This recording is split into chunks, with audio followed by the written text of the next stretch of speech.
रखी।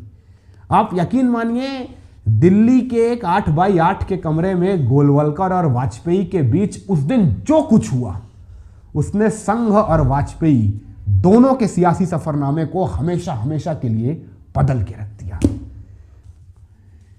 यकीन करिए हमारा, अगर आज के पहले आपने कभी भी राष्ट्रीय स्वयंसेवक संघ और अटल बिहारी वाजपेयी इन दो अल्फाजों के बारे में सोचा भी है ना, तो वरिष्ठ पत्रकार सागरिका घोष की लिखी हुई इस किताब India's most loved prime minister Atal Bihari Vajpayee के पेज नंबर 32 और पेज नंबर 38 पर आपके लिए कुछ ऐसा लिखा है जिसे पढ़, जिसे सुन आपके पांवों के नीचे से जमीन खिसक जाएगी। आप सोच भी नहीं सकते हैं वैसा खुलासा इस किताब में पेज नंबर 32 और पेज नंबर 38 पर हुआ है।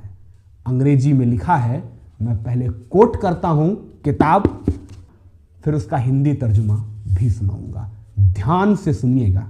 पेज नंबर 32 पर लिखा है, Sudhindra Kulkarni who traveled with Vajpayee through the entire election tour of 2004 said that once Atal told me, quoted sentence लिखा है, ध्यान से सुनिएगा। अटल बिहारी वाजपेयी ने 2004 के लोकसभा चुनावों में अपने साथ चल रहे सुधींद्र कुलकर्णी से कहा था, कोटेड वाक्य अटल का, अगर हमें कोई हरा सकता है तो हमारे लोग हरा सकते हैं। And Sudheendra Kulkarni says that Atal was referring to the extremist Hindutva lobby. यानी 2004 के लोकसभा चुनावों में अटल बिहारी वाजपेयी ने सुधींद्र कुलकर्णी से कहा था कि अगर उन्हें कोई हरा सकता है ये चुनाव, तो एक्सट्रीमिस्ट हिंदुत्व लॉबी हरा सकती है। और उस एक्सट्रीम हिंदुत्व लॉबी में कौन कौन था, इसका खुलासा या यूं कह लें इसकी स्वीकार्यता स्वयं राष्ट्रीय स्वयंसेवक संघ के तत्कालीन प्रवक्ता राम माधव करते हैं इस पुस्तक के पेज नंबर 38 पर। ये कोटेड सेंटेंस है, आपको दिखलाई पड़ रहा हो तो आप पढ़ भी सकते हैं, नहीं तो मैं कोट कर रहा हूं। राम माधव का कोटेड स्टेटमेंट है, our cadres gave disinterest in this election. Ram Madhav यानी राष्ट्रीय स्वयंसेवक संघ के प्रवक्ता राम माधव स्वयं स्वीकार रहे हैं कि आरएसएस के कैडर ने 2004 के लोकसभा चुनावों में वाजपेयी का उस तरह से साथ नहीं दिया जिस तरह से देना चाहिए था, एक डिसइंटरेस्ट दिखाया। आप यकीन मानिए, जब मैं ये पंक्तियां पढ़ रहा था पेज नंबर 32 और पेज नंबर 38 पर लिखी, तो मेरे जहन में दो सवाल कौंध रहे थे। एक का तो जवाब मुझे तुरंत मिल गया, मगर दूसरे सवाल ने मुझे बेचैन कर दिया, परेशान कर दिया। आप यकीन मानिए, पहला सवाल तो यह था कि आखिर अपने ही एक स्वयंसेवक प्रधानमंत्री का साथ क्यों नहीं दिया 2004 के लोकसभा चुनावों में संघ ने। मगर मेरे स्मृति कोश ने ही मुझे तुरंत इस सवाल का जवाब दे दिया कि चूंकि वाजपेयी और संघ का अपना एक लंबा अदावती इतिहास रहा है, आप सभी वाकिफ होंगे। हमने अपनी सीरीज रियलिटी ऑफ आरएसएस के पिछले एपिसोड्स में विस्तार से चर्चा की है कई दफा, फिर चाहे वो 80 के दशक में किस तरह संघ ने वाजपेयी के सियासी पर कतरे हों, या 1989 के पालमपुर अधिवेशन में संघ की तवारीख के सबसे बड़े दुलरुआओं में से के एन गोविंदाचार्य ने वाजपेयी के साथ जो किया था, याद कर लीजिए एपिसोड नंबर 6 में जहां तक मैंने बताया था। फिर वो 1991 में किस तरह वाजपेयी का सबसे अजीज उनका नेता भाजपा का पद उनसे छीन लिया गया था, ये भी हमने एपिसोड नंबर 7 में बताया था। तो मतलब वाजपेयी और संघ के अदावती रिश्तों पर शायद ही किसी को शक और शुबा हो, तो इस सवाल में कोई आपत्ति नहीं थी। मगर जो दूसरा सवाल मेरे जहन में कौंधा था ना, आप यकीन मानिए वो आपको भी सोचने पर मजबूर कर देगा। सवाल था कि आखिर वाजपेयी और संघ के बीच ये सब कुछ शुरू कब से हुआ। माने एक जमाने में तो राष्ट्रीय स्वयंसेवक संघ के बाल स्वयंसेवक हुआ करते थे वाजपेयी। इसी किताब में लिखा है पेज नंबर 80-81 के आसपास कि अटल बिहारी वाजपेयी ने 1941 से लेकर 1944 तक ग्वालियर, लखनऊ और नागपुर के प्रशिक्षण शिविरों में हिस्सा लेकर 1946 में संघ के विस्तारक का पद हासिल किया था। तो तो आखिर जो राष्ट्रीय स्वयंसेवक संघ अटल बिहारी वाजपेयी को अपना विस्तारक बना रहा था, उसी राष्ट्रीय स्वयंसेवक संघ और अटल बिहारी वाजपेयी के बीच दुश्मनी कैसे हो गई? माने कोई तो ऐसा एक स्पेसिफिक पॉइंट रहा होगा, कोई एक ऐसा मोड़ रहा होगा वाजपेयी की जिंदगी का, जिसने संघ और वाजपेयी के संबंधों में दरार डाली होगी। और आप यकीन मानिए, इस सवाल ने मुझे इतना बेचैन किया कि मैंने करीब 400 पन्ने की ये समूची किताब खंगाल डाली, मगर मुझे इस सवाल का जवाब नहीं मिला। फिर मेरी दृष्टि जाकर पड़ी विनय सीतापति की किताब जुगलबंदी पे, जो उन्होंने अटल आडवाणी के 50 वर्षों के संबंधों को लेकर लिखी है। बड़ी दिलचस्प किताब है। उस किताब में मुझे वो एक वाकया मिला, जिस वाकये ने अटल और संघ के संबंधों में दुश्मनी की आधारशिला रखी। आप यकीन मानिए, दिल्ली के एक 8x8 के कमरे में गोलवलकर और वाजपेयी के बीच उस दिन जो कुछ हुआ, उसने संघ और वाजपेयी दोनों के सियासी सफरनामे को हमेशा हमेशा के लिए बदल के रख दिया। गोलवलकर और वाजपेयी के बीच कॉमा इन्वर्टेड कॉमा। सोचिए क्या हुआ होगा दिल्ली के उस 8x8 के कमरे में उस दिन गोलवलकर और वाजपेयी के बीच, जिसने संघ और वाजपेयी की दुश्मनी की नींव रख दी। जानना है? आई चलते हैं आपको लेकर सीधा बरस 1965 के उसी रोज, जिस रोज करीब करीब 1000 किलोमीटर से भी ज्यादा का सफर तय कर नागपुर के केशव भवन से चलकर गोलवलकर खुद दिल्ली आए थे, सिर्फ और सिर्फ अटल बिहारी वाजपेयी से एक मसले पर बात करने के लिए। ये मसला था अटल की अय्याशियां। अब जानता हूं अटल बिहारी वाजपेयी के साथ इस तरह के शब्दों को सुनकर थोड़ा सा क्षोभ हुआ होगा आपको, मगर इस शब्द का प्रयोग करना लाजमी इसलिए था क्योंकि ये वही लफ्ज था जिस लफ्ज का इस्तेमाल कर उन दिनों अटल के अपने राष्ट्रीय स्वयंसेवक संघ और उनके अपने जनसंघ का एक बहुत बड़ा धड़ा अटल को बदनाम करने में लगा हुआ था। न सिर्फ जुबानी हथियार से, बल्कि बाकायदा अटल के खिलाफ पर्चे छपवाए जाते थे। अटल की अय्याशियों की तमाम अंतर कथाएं उन पर्चों पर छपवाई जाती थी और उन पर्चों को बाकायदा संघ और जनसंघ के कार्यक्रमों में वितरित कराया जाता था। इतना ही नहीं, भारतीय जनसंघ के अध्यक्ष रह चुके और दक्षिणपंथी हिंदू बिरादरी के लोगों के जहन में आज तलक आदर्श के तौर पर गिने जाने वाले महामहिम बलराज मधोक साहब ने तो अपनी आत्मकथा में ही लिख डाला है। मैं कोट कर रहा हूं क्योंकि यह बात वाजपेयी के संदर्भ में बेहद संवेदनशील है। शायद आपने तसव्वुर भी नहीं किया होगा कि कभी वाजपेयी की जिंदगी में ऐसा कुछ घट सकता है जैसा घटने का जिक्र बलराज मधोक साहब ने, जो जनसंघ के अध्यक्ष थे, उन्होंने अपनी आत्मकथा में किया है। मैं कोट कर रहा हूं, पहले अंग्रेजी में लिखा है फिर उसका हिंदी तर्जुमा बताऊंगा। ध्यान से सुनिएगा। वरिष्ठ पत्रकार सागरिका घोष की लिखी हुई किताब India's most loved prime minister Atal Bihari Vajpayee, page number 113, line शुरू होती है, Vajpayee had turned his residence on Rajendra Prasad road into a den of immoral activities with the succession of girls coming. Every day new girl were coming there, writes Madhok. ये बलराज मधोक साहब जनसंघ के अध्यक्ष ने अपनी आत्मकथा में लिखा है कि वाजपेयी के राजेंद्र प्रसाद रोड वाले बंगले पर हर दिन एक नई लड़की आती थी। मायने आप समझ सकते हैं और ये समझने की चेष्टा भी कर सकते हैं कि जब आज बरस 2026 में अटल बिहारी वाजपेयी के इतने विराट व्यक्तित्व से अवगत होने के पश्चात भी आपके जहन में अटल बिहारी वाजपेयी के संदर्भ में सुनी जा रही इन बातों का ऐसा असर हो रहा है, तो सोच कर देखिए आज से करीब 60 बरस पहले जब अटल बिहारी वाजपेयी महज एक सांसद हुआ करते थे, तब उनके विषय में कहीं सुनी गई इन बातों का कैसा असर पड़ सकता रहा जनसंघ के वोटर के जहन पे। इस बात का अंदाजा अभी इस वक्त आपको हो रहा हो या ना हो रहा हो, मगर नागपुर के केशव भवन में बैठे गोलवलकर को जरूर हो गया था। इसीलिए वाजपेयी के संदर्भ में उड़ाई जा रही ये अफवाहें जैसे ही उड़ते उड़ते दिल्ली से नागपुर के केशव भवन में बैठे गोलवलकर के कानों तलक पहुंची, तत्काल गोलवलकर ने विषय की गंभीरता को भांपते हुए दिल्ली आकर सीधा अटल बिहारी वाजपेयी से इस मसले पर व्यक्तिगत संवाद करने की सोची और इसी के तहत गोलवलकर 1965 में नागपुर से चलकर दिल्ली आए थे और आते ही उन्होंने वाजपेयी के नाम अपना संदेशा भेजा।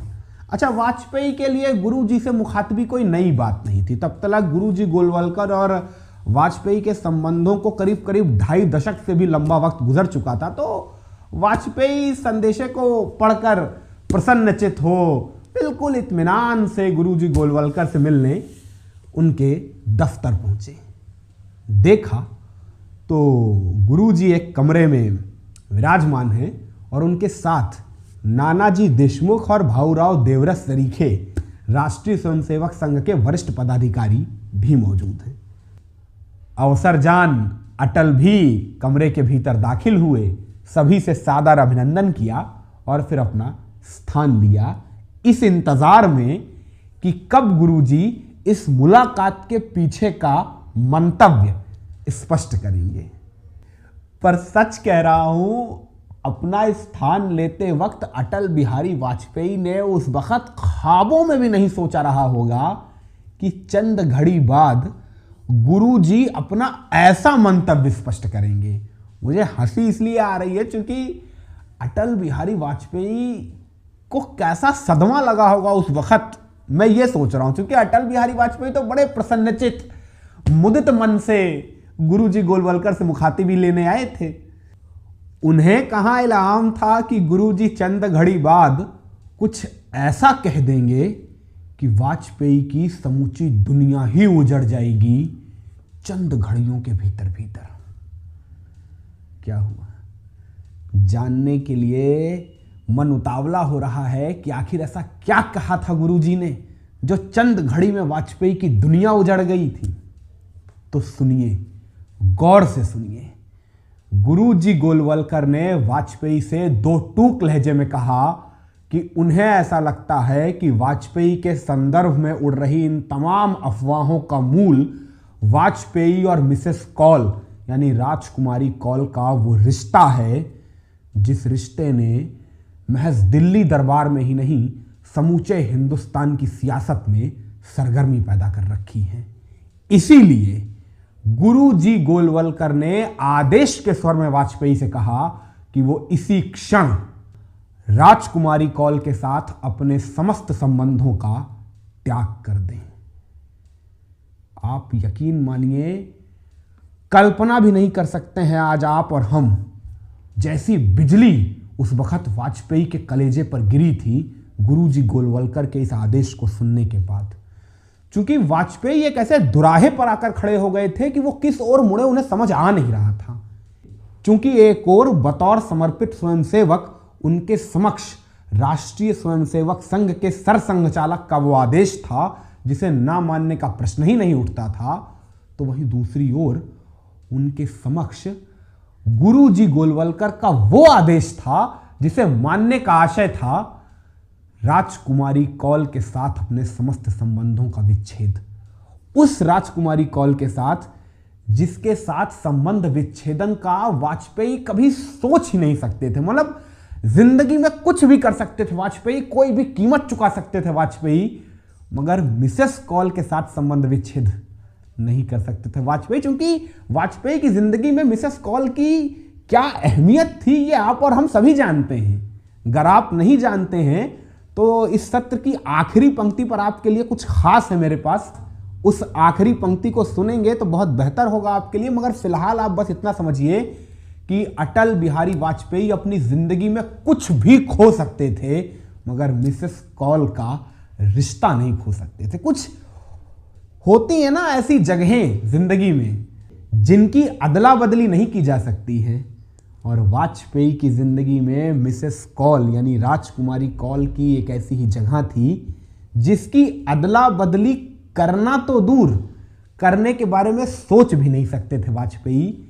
इसीलिए बड़ी विनम्रता के साथ मगर वाजपेयी ने गुरुजी गोलवलकर के समक्ष सीधा सीधा उनके इस आदेश को मानने से इनकार करते हुए कहा कि गुरुजी आप बाकी जो कुछ कहीं करने को तैयार हैं, मगर मिसेस कॉल के साथ संबंध विच्छेदन की बात नहीं, ये नहीं हो सकता है। अब हो सकता हो आपको लग रहा हो कि ये तो बहुत छोटी सी बात है, मगर आपकी जानकारी के लिए बता दूं, राष्ट्रीय स्वयंसेवक संघ की 100 वर्षों की तवारीख में न उस रोज के पहले वैसा रोज कभी आया, न उस रोज के बाद वैसा कभी रोज दोबारा आया जब किसी स्वयंसेवक ने अपने सरसंघ चालक के आदेशों की इस कदर उसी के समक्ष अवहेलना कर दी हो। और यहां तो बात महज सरसंघ चालक की थी ही नहीं, यहां तो वाजपेयी के समक्ष स्वयं साक्षात संघ के प्राण पुरुष गुरुजी गोलवलकर थे।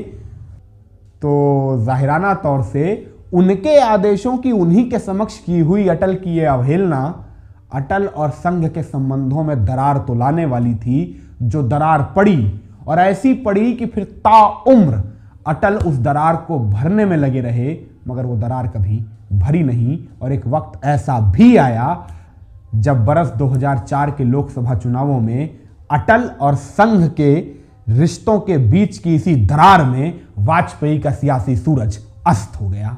क्योंकि याद रखिएगा, अगर 1962 के चीन हमले ने नेहरू को लीला, अगर 66 के ताशकंद समझौते ने शास्त्री को सुला दिया, तो 2004 के लोकसभा चुनावों की पराजय ने हिंदुस्तान के सियासी फलक से वाजपेयी के सूरज को हमेशा हमेशा के लिए रसातल में अस्त करा दिया। हाँ, अब याद आ गया है मुझे, चिंता मत करिए। वो जो वादा हमने आपसे किया था इस सत्र के बीच में कि अगर मिसेस कॉल की वाजपेयी की जिंदगी में क्या अहमियत है ये आपको नहीं पता है, तो आपके लिए इस सत्र की आखिरी पंक्ति पर हमारे पास कुछ खास है, बेहद खास है। तो जानना चाहते हैं वो खास क्या है? वो खास है अटल बिहारी वाजपेयी की लिखी हुई वो कविता जो अटल ने तब लिखी थी जब तकदीर ने अटल से दगा कर उन्हें उनके प्यार, उनके इश्क से दूर कर दिया था। जब तकदीर ने अटल और राजकुमारी को एक ऐसे फासले पर लाकर खड़ा कर दिया था कि चाह कर भी दोनों एक दूसरे से मिलना तो दूर, एक दूसरे को देख तलक नहीं पा रहे थे। ये कविता लिखी है सागरिका घोष की लिखी हुई इस किताब अटल बिहारी वाजपेयी में। मैं पंक्ति दर पंक्ति पढ़ रहा हूं, आप वाजपेयी के दिल का दर्द समझने की कोशिश करिए। इस कविता का इस सत्र से कोई लेना देना नहीं है, पर चूंकि हमने आपसे वादा किया था इसलिए हम आपके लिए कविता लेकर आए हैं, इसलिए कृपया कर ध्यान से सुनिएगा जरूर। बहुत मन है आपको सुनाने का, ध्यान से सुनिए। वाजपेयी लिखते हैं, झुकी नाल के झपी न पल के, झुकी नाल के झपी न पल के, सुधियों की बारात खो गई, दर्द पुराना मीत न जाना, हाथों में ही प्रभात हो गई, घुमड़ी बदली बूंद न निकली, बिछड़न ऐसी व्यथा हो गई, रोते रोते रात सो गई।